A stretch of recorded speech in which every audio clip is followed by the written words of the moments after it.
Olá, amados, aqui no nosso canal Academia da Vida, tudo bem com vocês? Sejam bem-vindos a mais um vídeo que vai abençoar muito a tua vida. 7 minutos com Deus você tem?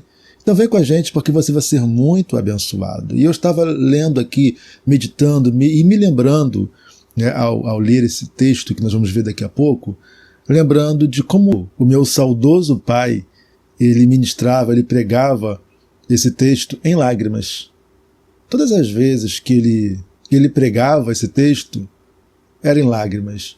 E eu ali, um adolescente, no final da adolescência, um jovem, aliás, durante toda a adolescência, mas especificamente eu lembro assim no final da adolescência, um jovem começando a vida, cheio de planos, projetos, mas também cheio de conflitos, né?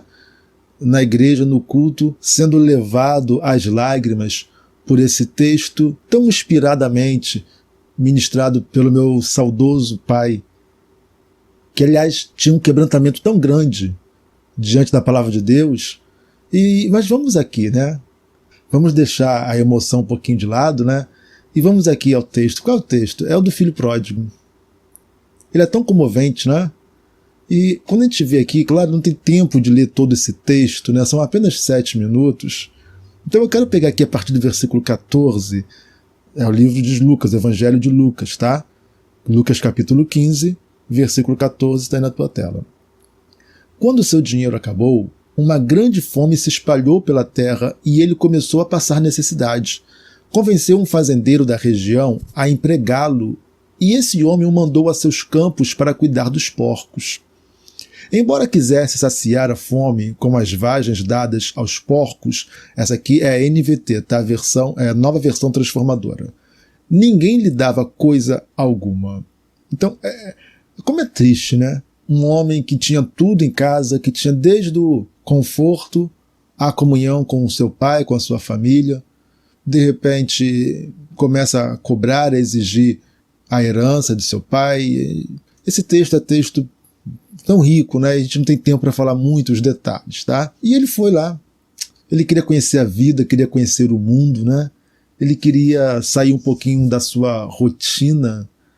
Aliás, a sua vida tinha tanta paz, né? Era tão tranquila que ele resolveu tornar a sua vida um pouco mais agitada.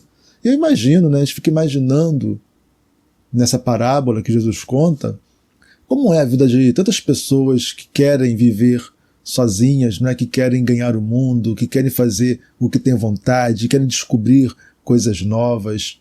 E quanto o mundo vai puxando as pessoas para uma prática leva a outra prática e leva a outra prática, e isso vai gerando hábitos ruins nas pessoas. Não foi diferente com esse rapaz aqui dessa parábola, e a Bíblia fala que uma hora o dinheiro dele acaba. E, coincidentemente, também houve fome na terra onde ele estava. E ele já não tinha mais nada, sequer tinha comida para comer. E ele vai até um proprietário de terras, um fazendeiro, e o fazendeiro o aceita como um empregado e manda ele tomar conta dos porcos. Era uma grande humilhação no contexto judaico, era uma grande humilhação. E sabe o que é interessante? A Bíblia vai dizer que ele desejava comer a comida dos porcos, mas ninguém lhe dava nada. Então, assim, a degradação, né, das pessoas que decidem viver longe de Deus. O pai dele representa Deus, e quando a gente decide viver longe de Deus, não nos resta mais nada, não é? Nem a comida dos porcos lhe era dada, porque os porcos eram mais valiosos, porque eram lucrativos, eram mais valiosos para seus donos do que aquele homem, do que aquele, vamos chamá-lo de rapaz, né? Do que aquele rapaz. O mundo nos trata assim. Às vezes parece que as pessoas nos amam, parece que nós temos valor para as pessoas, mas em determinado momento vamos perceber que tudo é uma ilusão e que viver longe de Deus é uma grande ilusão. O versículo 17 vai dizer: quando finalmente caiu em si, disse: até os empregados de meu pai têm comida de sobra, e eu estou aqui morrendo de fome. Ele caiu em si, ele lembrou-se de como era a vida na casa do pai. Muitas pessoas estão aí vivendo longe da casa do pai. longe da comunhão com Deus, da comunhão com os irmãos, da igreja. Tem gente que fala assim, mas é porque na igreja alguém me humilhou, porque na igreja eu me desentendi com alguém, porque na igreja alguma coisa aconteceu. Querido, a igreja é composta de pessoas que falham, que erram. Tem pessoas convertidas, tem pessoas não convertidas. Todos nós temos conflitos na nossa própria casa. Conflito entre irmãos, conflito entre pai e filho, conflito entre cônjuges, entre marido e esposa. Por que não haveria conflito dentro da igreja? Você tem conflito no teu local de trabalho, onde estão pelo menos 2 seres humanos, sempre há uma possibilidade de conflito. Isso não é justificativa para não estarmos na presença de Deus, não é verdade?